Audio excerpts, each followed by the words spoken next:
నశించును. ఎవరికి యాకోబు దేవుడు సహాయుడగును, ఎవడు తన దేవుడని యెహోవా మీద ఆశ పెట్టుకున్నో వాడు ధన్యుడు. ఆయన ఆకాశమును భూమిని సముద్రము దానిలోని సర్వమును సృజించును. ఆయన ఎన్నడూ మాట తప్పనివ్వడు.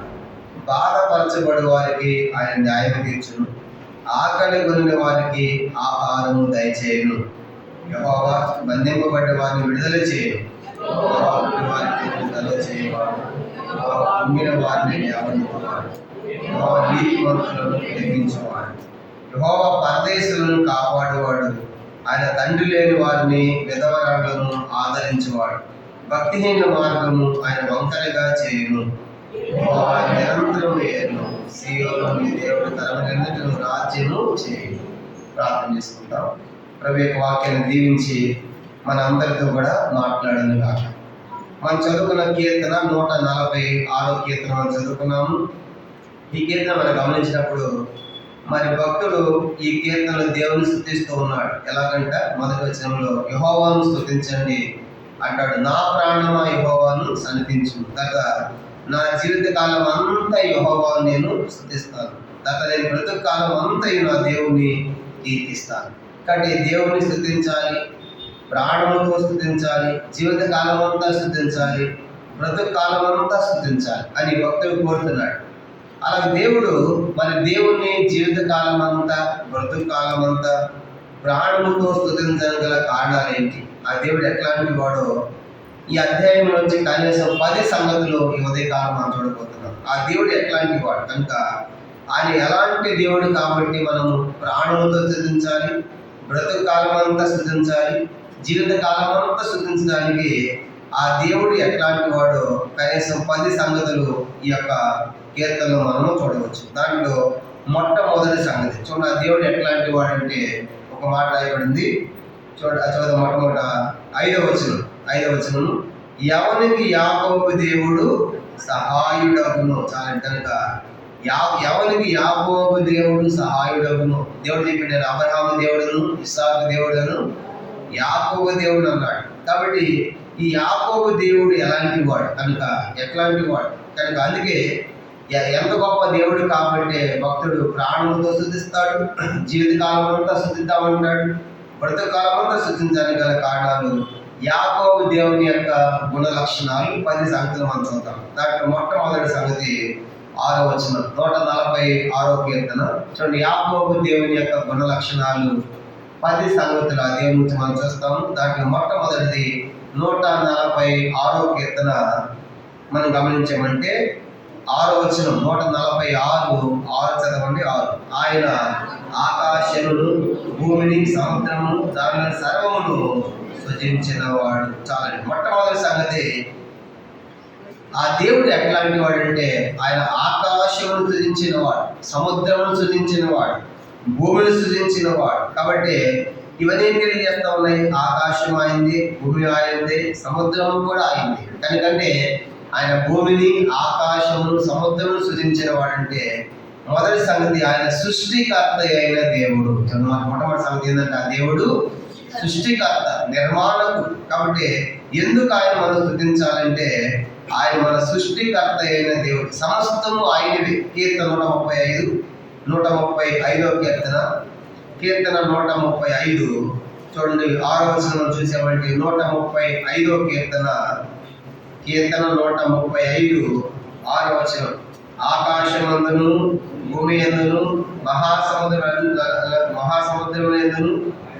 సముద్రములందును మహాసముద్రం అన్నిటి యందును ఆయన తనకి ఇష్టమైనదంతయు జరిగించేవాడు. అంటే ఆకాశంలో, భూమి మీద, సముద్రాలు, మహాసముద్రాలు కూడా ఆయన ఇష్టమే జరిగిస్తున్నాడంటే అన్ని ఆయనవే. ఆయన సృజించాడు కాబట్టి ఆయన సృష్టికర్త. నెహెమ్యా గ్రంథం 9వ అధ్యాయం. ఇంకా ఏమంటాడు నెహెమ్యా గ్రంథం? ఆయన సృష్టికర్తను చెప్పడానికి నెహెమ్యా గ్రంథం 9వ అధ్యాయము. నెహెమ్యా గ్రంథము 9వ అధ్యాయం 6వ వచనాన్ని కూడా మనం చదువుకుంటాము. నెహెమ్యా గ్రంథము 9వ అధ్యాయము 6వ వచనం. నెహెమ్యా 9:6 నీవే అద్వితీయుడైన యెహోవా, నీవే ఆకాశమును మహాకాశములను వాటి సైన్యమును భూమిని దానిలో ఉన్నదని అంతటిని సముద్రములను వాటిలో ఉన్నది అంతటి సృజించి వాటన్నిటిని కాపాడువాడు. ఆకాశ సైన్యం అంతే నీకే నమస్కారము చేయుచున్నది. గమనించమంటే మన దేవుడు అద్వితీయుడైన యెహోవా, అంటే ఒకే ఒక్కడు, ద్వితీయ అంటే రెండు లేదు, ఇక ఒకే ఒక్క దేవుడు ఆయన ఆకాశమును మహాకాశములను భూమిలో ఉన్నదంతటను సముద్రంలో ఉన్నంతటిని సృజించి వాటన్నిటిని కాపాడుతున్నాడు. తర్వాత ఆకాశ సైన్యం, ఆకాశంలో అన్ని కూడా ఆయన సృజించాడు. అవన్నీ కూడా దేవునికి నమస్కారం చేయొచ్చును. ఇవన్నీ చూసినప్పుడు మన దేవుడు సృష్టికర్త. ద్వితీయోపదేశకాండం 10వ అధ్యాయం, ద్వితీయోపదేశకాండం 10వ అధ్యాయము, ద్వితీయోపదేశకాండం ఇవన్నీ కూడా ఆయన సృష్టికర్త అని రుజువు చేస్తూ ఉన్నాయి. ద్వితీయోపదేశకాండం 10వ అధ్యాయము 14వ వచనం కూడా చదువుకుంటాము. ద్వితీయోపదేశకాండము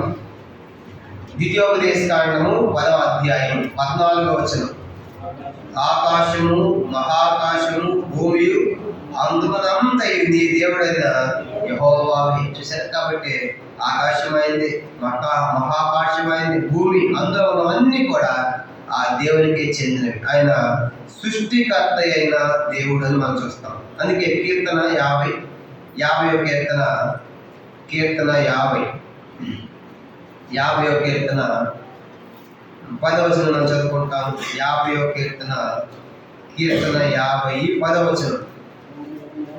అడవి మృగములన్నీ, వేయి పంటల మీద పశువులన్నీ నావే కదా. కాబట్టి అడవి మృగాలు, అడవిలో ఉన్న మృగములన్నీ, వేయి పంటల మీద పక్షులన్నీ సమస్తము కూడా ఆయనవే అంటాడు. అంటే ఆయన సమస్తాన్ని సృజించిన వాడు, నిర్మించిన వాడు. 100వ కీర్తన 100, 100వ కీర్తన 3వ వచనం. కీర్తన 100 3వ వచనం మనం చదువుకుంటాము. 100వ కీర్తన 103. యెహోవా దేవుడని తెలుసుకుని ఆయనే మనల్ని పుట్టించెను, మనము ఆయన వారు. మనల్ని పుట్టించెను ఒకటేసి కింద పుట్టినట్లు ఏముంది, మనల్ని మనమే సృజించుకొనలేదు. అంటే మనం సృజించిన వాడే కానీ మన నిర్మాణకుడు. అందుకే మన నిర్మాణకుడు యెషయా గ్రంథం 43వ అధ్యాయం, యెషయా గ్రంథము 43వ అధ్యాయము 1వ వచనంలో కూడా అంటాడు, నేను సృష్టికర్తను, నిర్మించిన వాడను. యెషయా గ్రంథం 43వ అధ్యాయము 1వ వచనం. అయితే యాకోబు నిన్ను సృజించిన వాడు యెహోవా, ఇశ్రాయేలు నిన్ను నిర్మించిన వాడు ఎలాగో సెలవిస్తున్నాడు. గమనించమంటే యాకోబు నిన్ను సృజించిన వాడును, ఇశ్రాయేలు నిన్ను నిర్మించిన వాడు. కానీ మన దేవుడు సృష్టికర్త, సృజించిన వాడు, నిర్మించిన వాడు అనే సంగతులు ఈ లేఖనాలన్నీ మనకు తెలియజేస్తాయి. ఇంకో మాట చెప్పాలంటే మనల్ని పుట్టించిన వాడు. కీర్తన 149, 149వ కీర్తన 149 2వ వచనం. 149వ కీర్తన 2వ వచనం. ఇశ్రాయేలీయులు తమను పుట్టించిన వారిని బట్టి సంతోషించుదురుగాక. కానీ మనం పుట్టించిన దేవుడు, మన సృజించిన దేవుడు, మనం నిర్మించిన దేవుడు. కీర్తన 95వ కీర్తన 7వ వచనం. కీర్తన 95వ కీర్తన 7వ వచనం. రండి నమస్కారం చేసి సాగిలపడదు, మనల్ని సృజించిన యెహోవా సన్నిధిని మోకరించదు. కానీ మనం చదువుకుని ఈ లేఖనాలన్నీ మనకి ఏం తెలియజేస్తున్నాయంటే ఆయన మన సృష్టికర్త, మన నిర్మాణకుడు. కాబట్టి మనం సృజించిన వాడి సంగతులు తెలియజేస్తాం. కానీ మొట్టమొదటి దేవుడు ఎందుకు ఆరాధించాలంటే ఆయన మన సృష్టికర్త కాబట్టి. ఇంకా చెప్పాలంటే మనకు రూపునిచ్చిన వాడు ఆయన.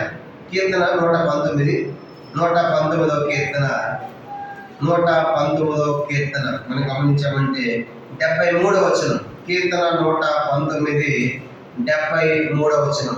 119వ కీర్తన 73. నీ చేతులు నన్ను నిర్మించి నాకు రూపు ఏర్పరచు. ఆయన చేతులు మనల్ని నిర్మించాయి. కానీ ఉదయకాలము దేవాను నా నిర్మాణకుడు, నా సృష్టికర్తవు కనుక నా దేవుడు కాబట్టి నన్ను సృజించిన వాడను, నా దేవుడిని ఆరాధించాలి. కానీ మొట్టమొదటి కారణము ఈ దేవుడు ఎట్లాంటి వాడంటే ఆయన సృష్టికర్త అయిన దేవుడు. యాకోబు దేవుడు సమస్తాన్ని సృజించిన వాడు, సృష్టికర్త అయిన దేవుడి కారణంగా మనం ఆరాధించాలి. ఇది మొదటి సంగతి. రెండవ చూద్దామా? కీర్తన 146వ కీర్తన చూడండి. 146వ కీర్తన 6వ వచనంలో 2వ భాగం. ఆయన ఎన్నడూను మాట తప్పని వాడు. ఆయన రెండవ లక్ష్యం ఏంటంటే, ఈ దేవుని రెండవ లక్ష్యం ఎన్నడూను మాట తప్పని వాడు. మనం గమనించామంటే ఎన్నోసార్లు మనుషులుగా మనం వాగ్దానాలు చేస్తాం, మాటలు ఇస్తాం, కానీ అవి నెరవేర్చలేదు. కానీ అందుకే మాట ఇచ్చిన తర్వాత కొన్నిసార్లు ఏమంటాం, నమ్మొచ్చా ఈ మాట అంటే నెరవేరుస్తావా లేదా అంటే నమ్మొచ్చా అని మనం ప్రశ్నిస్తాం. కనుక అయితే ఈ దేవుని విషయంలో ఇది ఎన్నడూ మాట తప్పనివాడు అంటే అర్థం ఏంటంటే ఈయన నమ్మదగిన దేవుడు. అంటే మాట ఇచ్చి ఆయన నెరవేర్చేవాడు. సంఖ్యాకాండం 23వ అధ్యాయం. సంఖ్యాకాండం రెండవదిగా ఆయన నమ్మదగిన దేవుడు, మాట ఇచ్చి నెరవేర్చేవాడు. సంఖ్యాకాండము 23వ అధ్యాయం. సంఖ్యాకాండం 23వ అధ్యాయము 19వ వచనాన్ని చదువుకుంటాం. సంఖ్యాకాండము 23వ అధ్యాయము 19వ వచనం. దేవుడు అబద్ధమాటగా మన మానవుడు కాడు, పశ్చాత్తాపడుగా ఆయన నరపుత్రుడు కాడు. ఆయన చెప్పి చేయకుండా, ఆయన మాట ఇచ్చి స్థాపింపకుండా. ఆయన మాట ఇచ్చి స్థాపించేవాడు. కాబట్టి రెండవదిగా ఆయన మాట తప్పని వాడు అంటే ఆయన నమ్మదగిన దేవుడు, మాట ఇచ్చి నెరవేర్చేవాడు. అందుకే ఇర్మియా గ్రంథం 33వ అధ్యాయం. మాట నెరవేర్చి యెహోవా ఆయన పేరు. ఇర్మియా గ్రంథం 33వ అధ్యాయము. ఇర్మియా గ్రంథం 33వ అధ్యాయము 2వ వచనం. ఇర్మియా గ్రంథం 33వ అధ్యాయము 2వ వచనం చూడండి. మాట నెరవేర్చు యెహోవా చాలు. అనుకున్న పేరు ఏంటంటే ఆయన మాట నెరవేర్చేవాడు, మాట ఇచ్చి నెరవేర్చేవాడు. అలా బైబిల్లో యాకోబుకి ఇచ్చాడు, నెరవేర్చాడు. శారా కూడా ఇచ్చి నెరవేర్చాడు. ఆదికాండం 21వ అధ్యాయం. ఆదికాండం 21వ అధ్యాయము మొదటి వచనం చూడండి. ఆదికాండము 21వ అధ్యాయము మొదటి వచనం. ఆదికాండం 21 మొదటి వచనం. యెహోవా తాను చెప్పిన ప్రకారం శారాను దర్శించారు. యెహోవా తాను ఇచ్చిన మాట చొప్పున శారాను గురించి చేశాడు. కాబట్టి శారాకి దేవుడు ఏ మాట అయితే ఇచ్చాడో, ఏ వాగ్దానం అయితే చేశాడో, చెప్పిన మాటను బట్టి తిరిగి అది చేశాడు. అంటే ఇస్సాకుని ఇచ్చాడు. కానీ మనం చూస్తాము మన దేవుడు చెప్పి చేసేవాడు, మాట ఇచ్చి నెరవేర్చేవాడు. అలాగ మరి మనం గమనించండి యాకోబు జీవితంలో కూడా. ఆదికాండము 28వ అధ్యాయం. ఆదికాండం 28వ అధ్యాయము మనం గమనించామంటే 15వ వచనం. ఆదికాండము 28వ అధ్యాయము 15వ చదువుకుంటాం. కూర్చోవాలి, కూర్చో.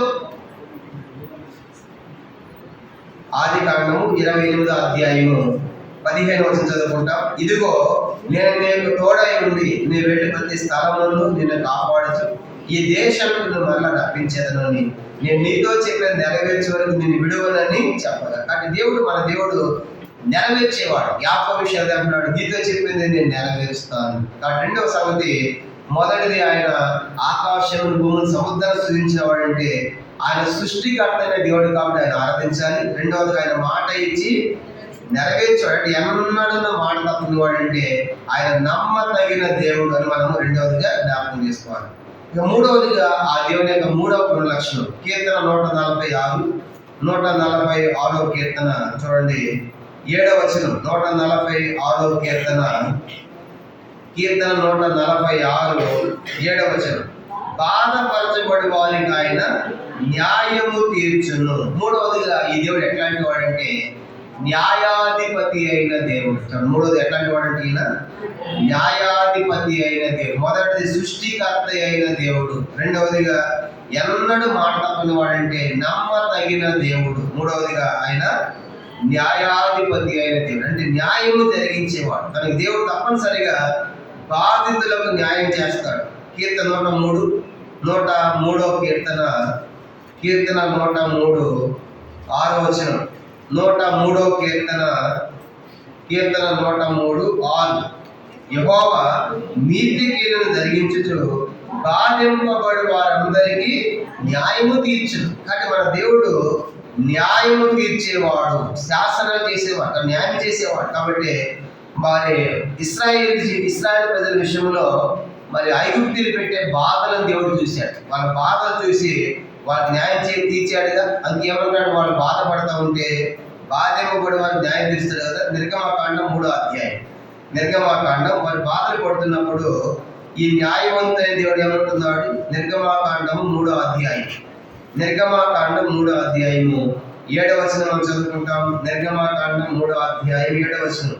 మరి యెహోవా ఇట్లనెను, నేను ఐగుప్తులో ఉన్న నా ప్రజల బాధను నిశ్చయముగా చూచితిని కనుక బాధింపబడే వారి బాధను దేవుడు చూస్తాడు. ఇశ్రాయేలు ప్రజల యొక్క బాధలను దేవుడు ఐగుప్తులో చూశాడు. చూసి దేవుడు ఇశ్రాయేలు ప్రజల పక్షముగా న్యాయం జరిగించాడు. న్యాయాధిపతులు 4వ అధ్యాయం. ఇశ్రాయేలు ప్రజలు బాధపడుతున్న ప్రతిసారి కూడా దేవుడు వాళ్ళని దృష్టించిన దేవుడుగా మనకు కనబడతాడు. న్యాయాధిపతులు 4వ అధ్యాయము, న్యాయాధిపతులు 4వ అధ్యాయము 3వ వచనం చదువుకుంటాం. న్యాయాధిపతులు 4వ అధ్యాయము 3వ వచనం. అతనికి 900 ఇనుప దత్తములు ఉండెను. అతను 20 సంవత్సరాలు ఇశ్రాయేలును కఠినమైన బాధ పెట్టగా ఇశ్రాయేలు యెహోవాకు మొరపెట్టాడు. కనుక ఇశ్రాయేలుకు కఠినమైన బాధలు కనుక అట్లాంటి పరిస్థితులు మొరపెట్టినప్పుడు దేవుడు వారి కోసము రక్షకులు పంపించాడు. కాబట్టి ఇప్పుడు 3 సంగతులు మనం చూసాము. మొదటిది ఈ దేవుడు యాకోబు దేవుడు. ఎవరికి యాకోబు దేవుడు? సహాయుడగును వాడు ధన్యుడు. కనుక యాకోబు దేవుని యొక్క గుణ లక్షణాలు మొదటిది ఆయన సృష్టికర్త అయిన దేవుడు అని చూసాం. రెండవదిగా ఆయన మాట తప్పని వాడంటే, ఎన్నడూ మాట తప్పని వాడంటే నమ్మదగిన దేవుడు అని చూసాం. మూడవదిగా ఆయన న్యాయాధిపతి అయిన దేవుడు. 4వ చూద్దాం. కీర్తన 146 కీర్తన చూడండి. అన్ని కూడా మనం 146 కీర్తన మనం ధ్యానిస్తున్నాం. 146 కీర్తన 4వ సంగతి 7వ వచనం. కీర్తన 146 7వ వచనం మనం గమనించే 2వ లైన్. ఆకలి కొనిన వారికి ఆయన ఆహారము దయచేయును. ఆకలి కొనిన వారికి ఆయన ఆహారం దయచేయంటే ఆయన పోషకుడైన దేవుడు. ఎట్లాంటి ఆయన యాకోబు దేవుడు పోషించేవాడు కనుక మనకు పోషకుడైన దేవుడిగా మనకు కనబడుతున్నాడు. కాబట్టి ఆకలి కొనిన వారికి ఆయన ఆహారం ఇస్తాడు. మనకే కాదంట, సముద్రంలో చేపలు కానీ, అడవి మృగాలు కానీ, ఆకాశ పక్షులను సమస్తాన్ని కూడా ఆయనే పోషిస్తున్నాడు. 107వ కీర్తన 107 మనం గమనించమంటే 107వ కీర్తన 107 మనం గమనించినప్పుడు అక్కడ రాయబడిన ఒక మాట మనం చూద్దాం. 107వ కీర్తన 7 నుంచి 9 వచనాలు చూడండి. 7, 8, 9 వచనాలు. 107వ కీర్తన 7 నుంచి. వారికి నివాసములను చేరినట్లు చక్కని త్రోవను ఆయన నడిపించెను. ఆయన కృపను బట్టి నదులు కానించి ఆశ్చర్య కార్యాలను బట్టి వారి యెహోవాకు కృతజ్ఞతాస్తుతులు చెల్లించుదురుగాక. ఈయనకు ఆశగల ప్రాణమును ఆయన తృప్తిపరిచి ఉన్నాడు. ఆకలి కొనిన వారి ప్రాణాలను మేలుతో నింపి ఉన్నాడు. కానీ మన దేవుడు ఎట్లాంటి వాడంటే ఆకలి కొనిన వారికి ఆయన ఆహారం దయచేసేవాడు. అందుకే ఆయన పోషకుడైన దేవుడిగా మనం చూస్తాం. అది 104వ కీర్తన మనం చూసినప్పుడు 104వ కీర్తన 21వ వచనంలో అడవిలోని సింహములను పోషిస్తున్నాడు. 104వ కీర్తన 21వ వచనంలో అడవిలోని సింహములను పోషిస్తున్నాడు. అలాగ 104వ కీర్తన 25వ వచనం చూసామంటే సముద్రంలోని చేపలను కూడా ఆయనే పోషిస్తున్నాడు. అడవి మృగములను, ఆకాశ పక్షులను కనుక సమస్తాన్ని కూడా ఆయన పోషించేవాడు. ఒక మాట చెప్పాలంటే 145వ కీర్తన 145 చూడండి. 145వ కీర్తన 15వ వచనం. సర్వజీవులను ఆయన పోషించేవాడు. 145వ కీర్తన 15వ వచనం. సర్వజీవుల కన్నులు నీ వైపు చూచుచున్నవి, తగిన కాలమందు నీ వాటికి ఆహారం ఇచ్చదు. నీ గుప్పిలి ప్రతి జీవి కోరికను తృప్తిపరచుచున్నావు. సర్వజీవులను ఆయనే పోషించేవాడు. కాబట్టి ఈయన పోషకుడైన దేవుడుగా మనకు కనబడతాడు. ఇది 4వ ప్రాముఖ్యమైన సంగతి. అది ఎందుకు ఆరాధించాలంటే, దేవా నువ్వు నాకు సృష్టికర్త అయిన దేవుడు, నాకు సృజించిన వాడు. రెండవదిగా నాకు మాట ఇచ్చి నెరవేర్చి నమ్మదగిన దేవుడుగా ఉన్నావు. మూడవదిగా నా పక్షంగా న్యాయం జరిగించి న్యాయాధిపతి దేవుడుగా ఉన్నావు. నాలుగవదిగా నన్ను పోషించువాడుగా ఉన్నావు. 4. 5 చూద్దాము. 5వ సంగతి కీర్తన 146 కీర్తన చూడండి. 7వ వచనంలో 3వ లైన్. యెహోవా బంధింపబడిన వారిని విడుదల చేయును. గమనించామంటే దేవుడు ఎట్లాంటి వాడంటే బంధింపబడిన వారిని విడిపిస్తానంటే విమోచకుడైన దేవుడు. రిడీమర్ అంటారు ఇంగ్లీష్లో. కనుక ఆయన విమోచకుడైన దేవుడు. బంధింపబడిన వారిని విడిపించేవాడు. అంటే ఎక్కడి నుంచి విడిపించాడు? మనం పాపము చేత బంధించబడ్డాం. పాపము చేయి ప్రతివాడు పాపమునకు దాసులను రాయబడింది కదా యోహాను 8:34. అలాగే యేసు ప్రభువారు పాపము నుండి విడిపించేవాడు. కాబట్టి ఆయన విమోచకుడైన దేవుడుగా మనకు కనబడతాడు. మరణములో నుండి, మరణ దాస్యములో నుండి, అది హెబ్రీ పత్రిక 2వ అధ్యాయం 14-15 వచనాల్లో ఆయన మరణ దాస్యములో నుండి మనల్ని విడిపించాడు. కాబట్టి ఆయన ఎందుకు ఆరాధించాలంటే, ప్రభు నా విమోచకుడవు, నేను పాపములో ఉన్నప్పుడు, పాపములో బంధించబడినప్పుడు నన్ను విడిపించావు. అందుకే యేసు ప్రభువారు ఎంతో మంది విడిపించారు.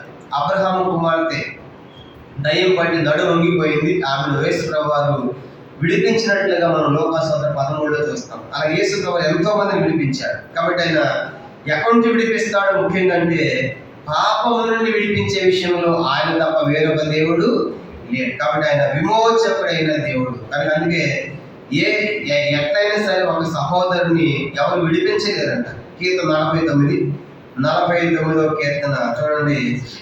49వ కీర్తన మనం గమనించామంటే 9వ వచనం. 49వ కీర్తన 49 7 నుంచి మనం చదువుదాము. 7-9 వచనాలు. 49వ కీర్తన 7వ వచనం. ఎవడును ఏ విధము చేతనైనను తన సహోదరిని విమోచింపలేడు. వాడు కుళ్ళు చూడక నిత్యం బతుకున్నట్లు వారి నిమిత్తము దేవుని సన్నిధిని ప్రాయశ్చిత్తము చేయగలవాడు ఎవడును లేడు. వారి ప్రాణి విమోచన ధనము బహు గొప్పది, అది ఎన్నటికి తీరక అట్లా ఉండవలసింది. కానీ ఎవరు ఏ సహోదరిని విమోచించలేరు. అట్లాంటి యేసు ప్రభువారు ఆయన మన విమోచకుడైన దేవుడుగా మనకు కనబడుతున్నాడు. ప్రభు నన్ను విడిపించావు, నన్ను రక్షించావు, నన్ను విమోచించావు, అందుకని నీ స్తోత్రం అని చెప్పాలి. ఇది 5వ ప్రాముఖ్యమైన సంగతి. ఇప్పుడు 5 సంగతులు మనం చూసాం. ఈ 146 కీర్తనలో యాకోబు దేవుని యొక్క గుణ లక్షణాలు. మొదటిది ఆయన సృష్టికర్త కాబట్టి ఆరాధించాలి. రెండవదిగా ఆయన మాట తప్పని వాడు అంటే నమ్మదగిన వాడు కాబట్టి ఆయన ఆరాధించాలి. మూడవదిగా న్యాయం తీర్చేవాడు, న్యాయాధిపతి దేవుడు కాబట్టి ఆయన ఆరాధించాలి. తర్వాత 4వది పోషకుడైన దేవుడు కాబట్టి ఆయన ఆరాధించాలి. 5వది ఏంటంటే విమోచకుడైన విడిపించేవాడు, విమోచకుడు ఆయన ఆరాధించాలి. 5 చూద్దాము. 6వ సంగతి కీర్తన 146 కీర్తన 8వ వచనం. కీర్తన 146:8. యెహోవా గుడ్డివారి కన్నులు తెరవచేయువాడు. ఇంకా దేవుడు ఎట్లాంటి వాడంటే గుడ్డివారి కన్నులు తెరవచేయువాడు అంటే ఆయన అద్భుతకరుడైన దేవుడు, అద్భుతములు చేయవాడు. కనుక గుడ్డివారిని ఆ గుడ్డివారి కన్నులని తెరవచేశాడా? మత్తయి సువార్త 9వ అధ్యాయం. మత్తయి సువార్త చూడండి. యేసు ప్రభువారు గుడ్డివారి కన్నులను తెరవచేసి అద్భుతములు చేశాడు. మత్తయి సువార్త 9వ అధ్యాయం 30వ వచనం. మత్తయి సువార్త 9వ అధ్యాయము 30వ వచనం చదువుకుంటాం. మత్తయి 9:30. వారి కన్నులు తెరవబడును, అప్పుడు యేసు ఇది ఎవరికి తెలియకుండా చూచువాడని వారి ఖండితముగా ఆజ్ఞాపించు. వారి కన్నులు తెరవబడును. పైన 29 కూడా చూడండి. 29 కూడా వారు నమ్ముచున్నాం ప్రభువా అని ఆయనతో చెప్పి అప్పుడు ఆయన వారి కన్నులు ముట్టి మీ నమ్మిక చొప్పున మీ కలుగాకని చెప్పినంతలో వారి కన్నులు తెరవబడును. ఈ దేవుడు గుడ్డి వారి కన్నులను తెరవచేశాడు. అంటే యోహాను సువార్త 11వ అధ్యాయంలో మనం చూసినప్పుడు, అక్కడ కూడా యోహాను సువార్త 9వ అధ్యాయం చూసినప్పుడు మొదటి 11 వచనాల్లో కూడా ఒక గుడ్డి వారి కన్నులు ప్రభువారు తెరవచేస్తారు. కాబట్టి 6వ సంగతి ఈ దేవుడు ఎట్లాంటి వాడంటే గుడ్డి వారి కన్నులు తెరవచేయటం అంటే ఈయన అద్భుతకరుడైన అద్భుతములు చేయవాడు. కనుక గుడ్డివారిని చూసేట్టుగా చేయగలిగిన దేవుడు, కనుక అద్భుతకరుడైన దేవుడు కాబట్టి ఆయన మనము ఆరాధించాలి. అందుకే ఆ దేవుడి గురించి అన్నారు కదా, నువ్వు అద్భుతములు చేయవాడు, వేర్పుల నీ వంటి వాడు లేడని వాళ్ళు ఎర్ర సముద్రం దాటిన తర్వాత నిర్గమకాండం 15వ అధ్యాయంలో ఆరాధించి మనం చూస్తాం. ఇక్కడ 6వది ఈయన అద్భుతకరుడైన దేవుడు కాబట్టి ఈ దేవుడు మనము ఆరాధించాలి. మన జీవితాలు ఎన్ని అద్భుతాలు, లెక్కలేని అద్భుతాలు, మహాత్తరమైన అద్భుతాలు. కనుక మనం అడిగిన వాటికంటే, ఊహించిన వాటికంటే ఎన్నో గొప్ప అద్భుతాలు దేవుడు జరిగిస్తూ వచ్చాడు, చేస్తూ వచ్చాడు. కాబట్టి దేవుడు చేసిన ప్రతి అద్భుతాన్ని బట్టి కూడా మనం దేవుణ్ణి స్తుతించి ఆరాధించబద్దలు మనం. ఇది 6వ సంగతి. 7వ చూద్దాము. 7వది కీర్తన 146. ఇంకా దేవుని యొక్క గుణ లక్షణాలు మనం చూసినప్పుడు 146 6వ కీర్తన చూడండి. మరొక సంగతి మనం చూద్దాం. 146వ కీర్తన 8వ వచనం. 8వ వచనంలోని 2వ లైన్, యెహోవా కృంగిన వారిని లేవనెత్తువాడు, యెహోవా నీతిమంతులను ప్రేమించువాడు. కాబట్టి కృంగిపోయినప్పుడు ఈ దేవుడు వదిలిపెట్టేవాడు లేడు. కుంగిన వారిని ఆయన లేవనెత్తాడంటే, కనుక కుంగిన వారిని లేవనెత్తేవాడంటే ఆయన ఉద్ధరించు దేవుడు, కనుక ఉద్ధరించేవాడు, కనుక పడిపోయిన స్థితిలో నుంచి ఆయన నిలబెడతాడు. అందుకే 20వ కీర్తన 20వ కీర్తన మనం గమనించమంటే 20వ కీర్తన మొదటి వచనం, 20వ కీర్తన మొదటి వచనం, ఆపత్కాలమందు యెహోవాను ఉద్ధరించును గాక, యాకోబు దేవుని నామము నిన్ను ఉద్ధరించును గాక. మన దేవుడు పడిపోయిన స్థితిలో నుండి ఆయన లేవనెత్తేవాడు, ఉద్ధరించేవాడు.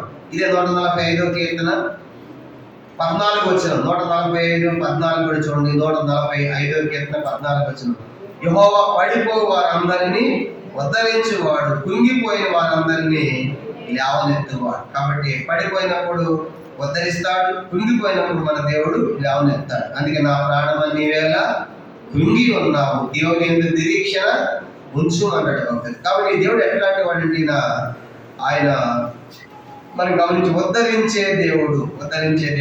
ఇంకా మనం గమనించామంటే ఆ దేవుని గుణలక్షణాల్లో 146వ కీర్తన 8వ వచనంలో, యెహోవా నీతిమంతులను ప్రేమించువాడు. కనుక ఈ దేవుడు ప్రేమ స్వరూపి అయిన దేవుడు.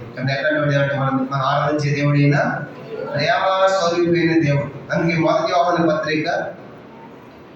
యోహాను పత్రిక 4వ అధ్యాయం 8లో రాయబడి ఉంది. మొదటి యోహాను 4:8, దేవుడు ప్రేమ స్వరూపి. అంటే దేవుడు ప్రేమ స్వరూపి. కాబట్టి ఉదయకాలము యాకోబు దేవుడు ఎవరికి సహాయుడవును వాడు ధన్యుడంటే, యాకోబు దేవుడు ఆయన ఉద్ధరించేవాడే కాదు, కనుక ఆయన ప్రేమించే దేవుడు, కనుక ఆయన ప్రేమ స్వరూపి అయిన దేవుడు. అందుకే ఆయన మనల్ని ప్రేమించాడు. ఎలా ప్రేమించాడు?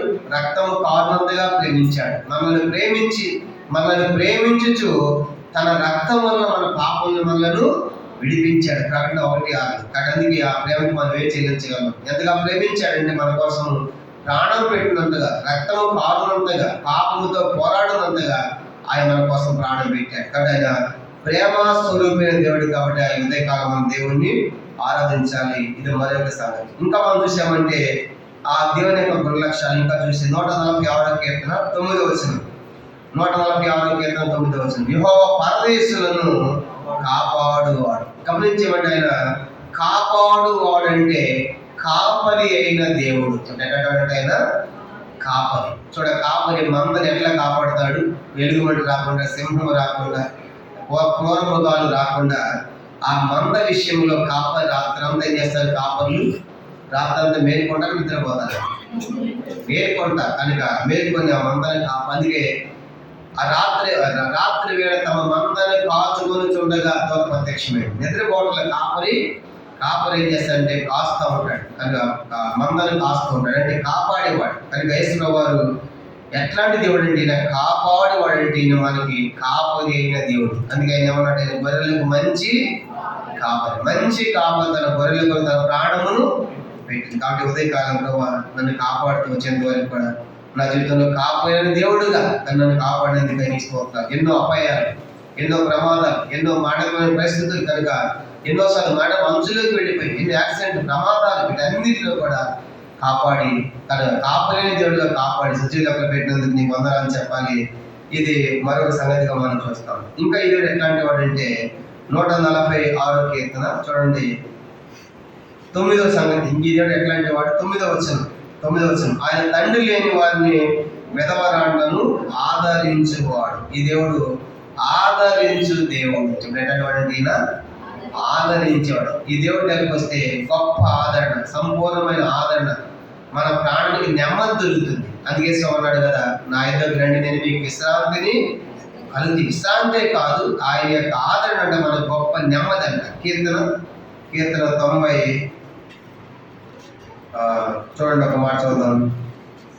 94వ కీర్తన ఆయన ఆదరణ మనకి నెమ్మదినిస్తుంది. 94వ కీర్తన 19వ వచనం, కీర్తన 94:19, నా అంతరంగమందు విచారములు హెచ్చగా నీ గొప్ప ఆదరణ నా ప్రాణమునకు నెమ్మది కలుగజేయుచున్నది. నీకు దేవుని యొక్క గొప్ప ఆదరణ మనకు నెమ్మదినిచ్చింది. కాబట్టి ఈ ఉదయకాలం ఆ దేవుని ఎందుకు ఆరాధించాలంటే జ్ఞాపకం చేసుకుంటాం, ఈయన ఆదరించు దేవుడు. ఎటువంటి అయినా మరి ఇప్పుడు మనం 9 సంవత్సరాలు చూసాం. మొదటిది ఆయన సృష్టికర్త అయిన దేవుడు, రెండవదిగా ఆయన మాట తప్పని వాడు అంటే నమ్మదగిన దేవుడు, మూడవదిగా న్యాయాధిపతి అయిన దేవుడు, నాలుగవది పోషకుడైన దేవుడు, ఐదవదిగా విమోచకుడైన దేవుడు, ఆరవది గుడ్డివాటిని తెరవేశాడు కన్నులు అద్భుతకరుడైన దేవుడు, తర్వాత ఆయన ప్రేమించేవాడు ప్రేమ స్వరూపి అయిన దేవుడు, తర్వాత కాపాడువాడంటే కాపరి అయిన దేవుడు, తర్వాత ఆదరించేవాడంటే ఆదరించు దేవుడు, ఆఖరి దేవుడు ఎట్లాంటి వాడంటే 10వ సంగతి 146వ కీర్తన చూడండి. ఆ సంగతి చూసి మనం ముగిద్దాం. 146వ కీర్తన 10వ వచనం, 146 10వ వచనం అందరూ చదువుదాము. యెహోవా నిరంతరము ఏలును, సియోను నీ దేవుడు తరములన్నిటను రాజ్యము చేయను. ఈ దేవుడు నిరంతరం ఉంటాడు, తరములన్నిట ఉంటాడు. ఆయన రాజ్యం కూడా నిరంతరం ఉండేవాడు, అన్ని తరములు ఉన్నవాడికి ఏమని పేరు పెట్టదంటే శాశ్వతుడైన దేవుడైన. ఎట్లాంటి శాశ్వత కాలం ఉంటాడు, అందుకే నిరంతరం ఉండేవాడు. నిరంతరం ఉండేవాడు అంటే తరములన్నిటి ఉండేవాడంటే శాశ్వత కాలం ఉంటాడు. అందుకే ఆయనకి ఏం పేరంటే ద్వితీయోపదేశకాండం 33వ అధ్యాయం, ద్వితీయోపదేశకాండం 33వ అధ్యాయము 27వ వచనం, ద్వితీయోపదేశకాండం 33వ అధ్యాయము 27వ వచనం.